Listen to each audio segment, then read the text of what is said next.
Hidayah sunnah ini adalah nikmat yang sangat agung sekali. Nikmat yang sangat besar yang Allah berikan kepada kita. Karena kita hidup di zaman akhir.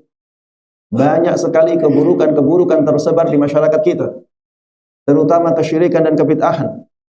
Ketika Allah Subhanahu wa ta'ala memberikan nikmat kepada kita untuk bisa menjauhkan diri kita dari musibah terbesar, yaitu kesyirikan.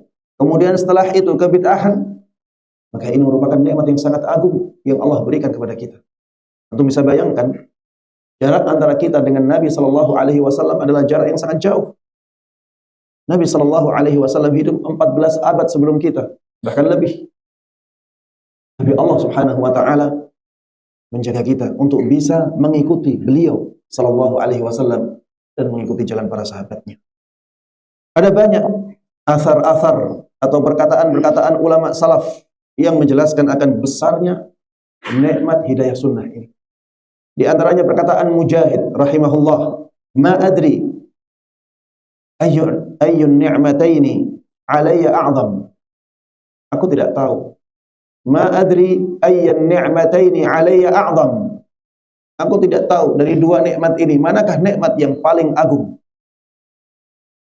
An hadani lil Islam, yaitu nikmat Allah memberikan hidayah Islam kepadaku, au afani min hadhil ahwa, ataukah nikmat Allah menyelamatkanku dari kebid'ahan ini, itu nikmat sunnah. Apakah nikmat Islam yang lebih agung ataukah nikmat sunnah yang lebih agung?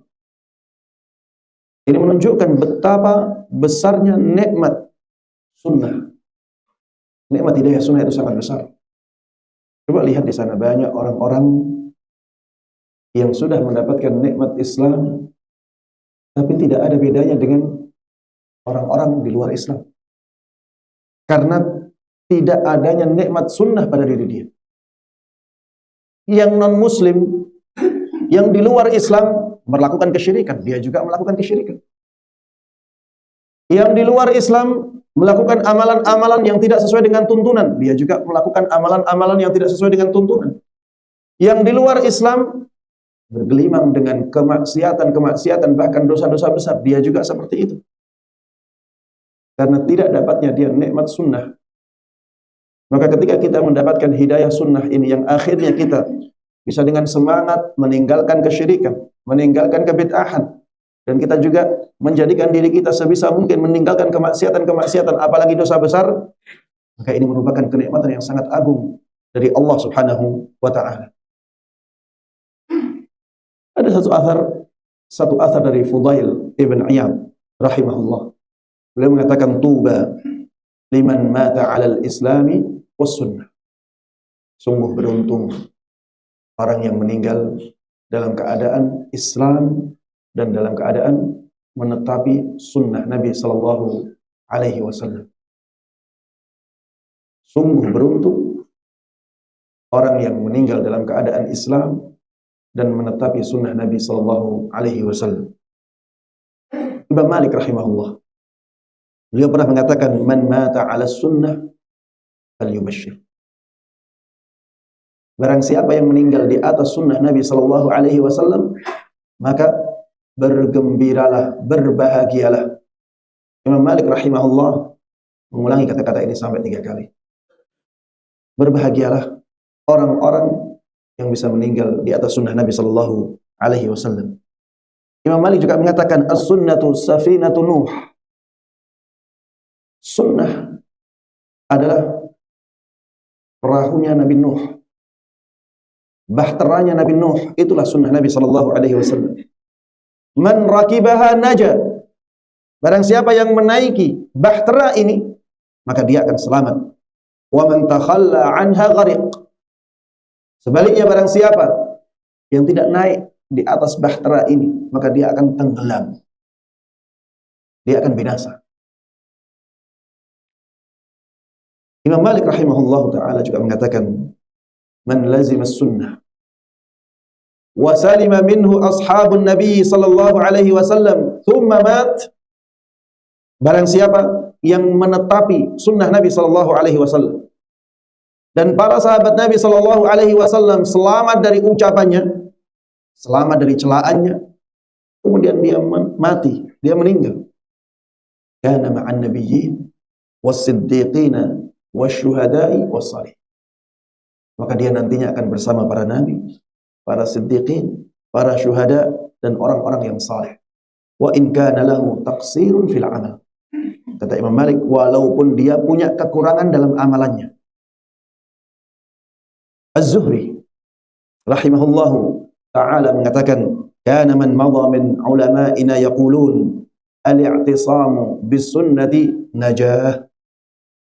Dahulu ulama-ulama kami, mereka mengatakan berpegang teguh dengan sunnah Nabi Sallallahu Alaihi Wasallam adalah keselamatan. Sebagaimana dahulu ini sebab keselamatan, di zaman kita ini juga berpegang teguh kepada sunnah Nabi Sallallahu Alaihi Wasallam adalah jalan keselamatan. Imam Ahmad rahimahullahu taala mengatakan, man mata 'alal islami was sunnah mata 'alal khairi kulli. Barang siapa yang meninggal di atas Islam dan di atas sunnah Nabi sallallahu alaihi wasallam, maka sungguh dia telah meninggal di atas semua kebaikan. Imam Ahmad rahimahullahu taala pernah pergi bersama Talhah ibn Ubaidillah al-Baghdadi. Talhah ibn Ubaidillah al-Baghdadi akhirnya bercerita. Beliau mengatakan, wafaqa rukuba Ahmad bin Hanbal. Rukuba Ahmad bin Hanbal fi safina. Aku pernah naik perahu, naik kapal bersama Imam Ahmad rahimahullah. Fakana yutilus sukut. Dan Imam Ahmad itu orangnya banyak diamnya. Imam Ahmad itu pendiam. Fa idza takallama qala. Lalu apabila Imam Ahmad mengatakan sesuatu atau berbicara, beliau mengatakan, Allahumma amitna 'alal islami was sunnah. Ya Allah, wafatkan kami. Wafatkan kami di atas Islam dan sunnah. Ini menunjukkan betapa berharganya nikmat sunnah di mata para ulama kita. Alhamdulillahilladzi hadana li hadza wa ma kunna linahtadiya laula an hadana Allah.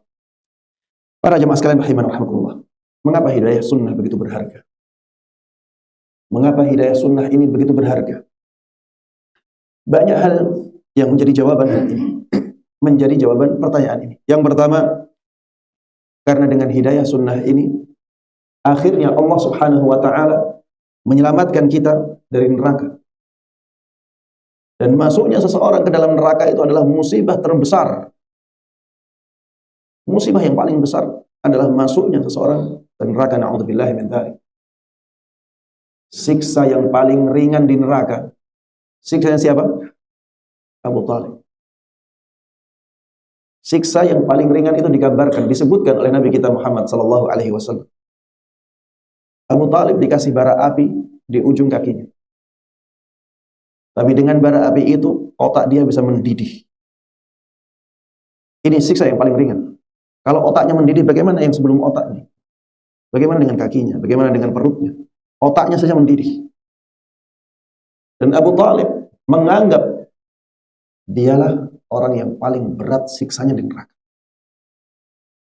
Disebutkan dalam hadis Nabi Shallallahu Alaihi Wasallam, hadis yang sahih. Inilah neraka Allah Subhanahu Wa Taala. Ketika seseorang masuk ke neraka yang seperti ini, dan pasti siksa dia lebih berat dari Abu Talib. Karena Abu Talib adalah orang yang paling ringan siksanya. Kalau ada orang lain masuk ke neraka, pasti siksanya lebih berat dari Abu Talib. Maka itu adalah kecelakaan yang paling besar, musibah yang paling besar yang diterima oleh seseorang. Dengan nikmat hidayah sunnah, maka kita akan diselamatkan oleh Allah Subhanahu wa ta'ala dari nerakanya. Disebutkan di dalam hadis Nabi sallallahu alaihi wasallam bahwa umat ini akan terpecah belah menjadi berapa? 73 golongan. Paling banyak kaum Yahudi terpecah belah menjadi 71. Kaum Nasrani 72. Umat Muhammad sallallahu alaihi wasallam akan berpecah belah menjadi 73 golongan. Kemudian Rasulullah sallallahu alaihi wasallam mengatakan hanya satu dari 73 golongan itu yang masuk surga. Kemudian beliau ditanya, siapakah yang satu tersebut? Beliau menjawab, mereka adalah al-jamaah. Satu golongan yang selamat itu adalah al-jamaah. Di dalam riwayat yang lain disebutkan, ma ana alaihi wa ashabi.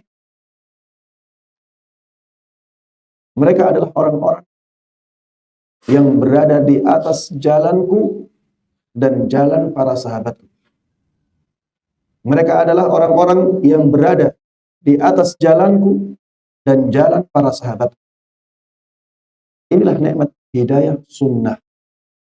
Kita tadi sudah jelaskan bahwa hidayah sunnah adalah terbukanya hati kita atau dibukanya hati kita oleh Allah Subhanahu wa taala untuk menetapi jalan Nabi sallallahu alaihi wasallam dan jalan para sahabat. Inilah orang-orang yang nantinya akan dimasukkan oleh Allah Subhanahu wa taala ke dalam surganya. Para jemaah sekalian rahimana wa rahmatullah, dengan hidayah sunnah kita akan diselamatkan atau dijauhkan oleh Allah Subhanahu wa taala dari dosa kesyirikan dan dosa kebid'ahan. Dua dosa ini adalah dua dosa yang paling besar di dalam Islam. Dosa kesyirikan dikatakan oleh Allah Subhanahu wa taala, innallaha la yaghfiru an yushraka bih wa yaghfiru ma duna dzalika liman yasha. Sesungguhnya Allah Subhanahu wa taala tidak akan mengampuni apabila dia disekutukan. Dan Allah masih mau mengampuni dosa-dosa selain itu atau dosa-dosa yang di bawahnya. Rasulullah sallallahu alaihi wasallam mengatakan bahwa dosa besar yang paling besar adalah kesyirikan. Allah Subhanahu wa taala mengatakan tentang kesyirikan ini apabila dilakukan oleh Nabi sallallahu alaihi wasallam, la in asyrakta la yahbatanna 'amal. Apabila engkau wahai Muhammad melakukan kesyirikan, maka semua amalmu akan terhapus. Allah Subhanahu wa taala mengatakan tentang kesyirikan ini apabila dilakukan oleh para nabi, la walau asyraku la habita 'anhum ma kanu ya'malun. Apabila para nabi itu melakukan kesyirikan, semua amalan mereka akan terhapus. Tentang bid'ah, Rasulullah sallallahu alaihi wasallam mengatakan, wa syarrul umuri muhdatsatuha. Sungguh perkara yang paling buruk dalam agama ini adalah kebid'ah. Dua dosa ini para jemaah sekalian rahimakumullah adalah dosa yang sangat besar sekali dalam Islam.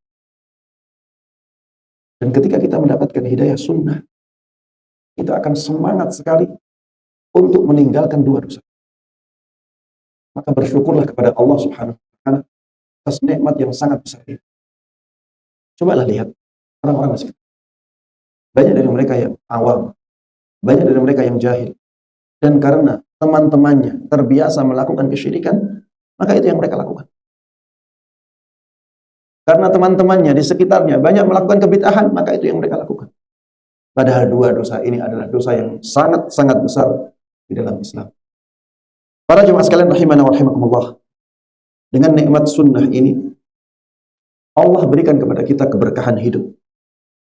Hidup kita menjadi berkah dengan nikmat hidayah sunnah. Kenapa berkah? Karena kita menjadi semangat melakukan apa? Kebaikan. Lihat orang-orang yang mendapatkan hidayah sunnah, yang sudah terbuka hatinya untuk menerima hidayah sunnah ini. Yang asalnya preman, sangat rusak, dia menjadi orang yang sangat taat. Yang asalnya perangainya kasar, dia menjadi orang yang berusaha sehalus mungkin ketika bermuamalah dengan orang lain. Yang asalnya banyak melakukan kemaksiatan, dia menjadi orang yang benar-benar ingin mempersiapkan akhiratnya dengan sebaik-baiknya. Yang asalnya menjadi pejuang kesyirikan, pejuang kebid'ahan. Menjadi sebaliknya. Dia yang memerangi kesyirikan, dia yang memerangi kebid'ahan. Hidupnya menjadi berkah. Yang asalnya tidak peduli lagi apakah ini harta haram, ataukah ini harta syubhat. Sekarang menjadi sangat peduli. Dia sangat hati-hati untuk mencari rezeki dia. Maka ini merupakan keberkahan yang sangat besar yang didapatkan oleh orang yang mendapatkan hidayah sunnah. Para jemaah sekalian rahimanallah, dengan hidayah sunnah kita akhirnya bisa merasakan manisnya iman, manisnya amalan-amalan ibadah. Dengan hidayah sunnah ini para jemaah sekalian rahimanallah, kita akhirnya bisa menikmati sholat kita. Sholat kita menjadi sesuatu yang membahagiakan kita. Kita akhirnya menikmati manisnya kita bersedekah. Kita akhirnya menikmati manisnya ukhuwah imaniyah. Persaudaraan sesama Islam, sesama iman. Itu menjadi sangat terasa ketika kita benar-benar menerima hidayah sunnah ini. Dan banyak orang yang merasakan hal ini. Hidup menjadi lebih bermakna. Banyak orang yang menjadi lebih bahagia ketika dia mengenal sunnah. Yang asalnya hidupnya hampa, kosong hatinya. Padahal dia sudah mendapatkan kenikmatan dunia yang sangat banyak. Akhirnya menjadi orang-orang yang benar-benar mendapatkan kebahagiaan yang hakiki. Sebelum dia mendapatkan kenikmatan surga yang abadi. Maka para jemaah sekalian rahimana wa rahimakumullah, syukurilah nikmat hidayah sunnah ini dengan sebaik-baiknya. Bagaimana kita mensyukurinya? Yang pertama para jemaah sekalian rahimana wa rahimakumullah, banyaklah berdoa kepada Allah Subhanahu wa taala agar Allah menetapkan kita di atas sunnah ini. Berdoa. Misalnya berdoa dengan ayat dalam Al-Qur'an, Rabbana la tuzigh qulubana ba'da idh hadaitana wa hab lana min ladunka rahmah innaka antal wahhab. Rabbana la tuzigh qulubana, wahai Rabb kami, jangan palingkan hati kami ba'da idh hadaitana, setelah engkau memberikan hidayah kepada kami, wa hab lana min ladunka rahmah, dan berikan kepada kami rahmat darimu ya Allah, innaka antal wahhab, sesungguhnya engkau adalah zat yang maha pemberi. Doa dengan doa ini agar Allah Subhanahu wa taala tidak menyimpangkan hati kita dari jalan yang lurus, yaitu hidayah sunnah. Jangan lupa juga untuk terus berdoa dengan doa yang paling banyak dipanjatkan oleh Nabi kita Muhammad sallallahu alaihi wasallam. Doa apa itu? Allahumma, doanya, ya muqallibal qulubi tsabbit qalbi ala dinik. Subhanallah. Rasulullah sallallahu alaihi wasallam itu orang yang paling kuat hatinya, paling tahu tentang agama, paling dekat dengan Allah taala. Tapi lihat doa yang paling banyak beliau panjatkan ternyata doa ini. Ya muqallibal qulub tsabbit qalbi ala dinik. Bukan ya Allah mudahkan rezeki kami. Doa yang paling banyak beliau panjatkan ini. Ini disebutkan oleh Ummul Mukminin Ummu Salamah. Beliau pernah ditanya, Ummu Salamah radhiyallahu anha pernah ditanya, ya Ummul Mukminin, ma kana aktsaru du'ai Rasulillah sallallahu alaihi wasallam idza kana 'indak. Wahai ibunda kaum mukminin, doa apa yang paling banyak dipanjatkan oleh Nabi sallallahu alaihi wasallam ketika dia di sisimu? Maka Ummul Mukminin Ummu Salamah radhiyallahu anha mengatakan, kana aktsaru du'aihi ya muqallibal qulubi tsabbit qalbi ala dinik. Dahulu yang paling banyak beliau jadikan sebagai doa adalah doa ini. Wahai zat yang membolak-balikkan hati, teguhkan hatiku di atas agamamu. Teguhkan hatiku di atas agama. Agama yang hak itulah sunnah. Akhirnya Ummu Salamah radhiyallahu anha ketika banyak mendengar doanya Nabi sallallahu alaihi wasallam ini, beliau bertanya langsung kepada Rasulullah sallallahu alaihi wasallam, ya Rasulullah, Ma li aktsari du'aika ya muqallibal qulubi tsabbit qalbi ala dinik. Wahai Rasulullah, kenapa doa yang paling banyak engkau panjatkan adalah doa ya muqallibal qulub tsabbit qalbi ala dinik? Maka Rasulullah sallallahu alaihi wasallam menjawab, ya Umma Salamah, innahu laisa adamiyyun innahu laisa adamiyyun illa wa qalbuhu baina usbu'aini min asabi'illah, faman syaa'a aqam wa man syaa'a azal. Wahai Ummu Salamah, tidak ada seorang anak Adam pun, tidak ada seorang pun kecuali hatinya itu berada di antara dua jari jemari Allah Subhanahu wa taala. Maka ketika Allah Subhanahu wa taala menghendaki, bisa jadi Allah meluruskan hatinya. Ketika Allah menghendaki yang lain, maka bisa jadi Allah Subhanahu wa taala menyimpangkan hatinya. Jadi hati kita semuanya para jemaah sekalian rahimana wa rahimakumullah, itu berada di antara dua jari jemari Allah Subhanahu wa taala. Allah bisa memalingkan hati kita kapanpun Dia kehendaki. Maka takutlah kepada Allah Subhanahu wa ta'ala. Jangan merasa aman. Jangan merasa aman. Selama kita masih hidup, masih ada kemungkinan kita mendapatkan fitnah. Masih ada kemungkinan kita menyimpang. Sekuat apapun hati kita. Rasulullah SAW saja khawatir akan hal itu. Apalagi kita para jemaah sekalian rahimana wa rahimakumullah, yang derajatnya jauh di bawah Nabi SAW. Maka banyaklah berdoa dengan doa ini. Ya muqallibal qulub, tsabbit qalbi ala dinik.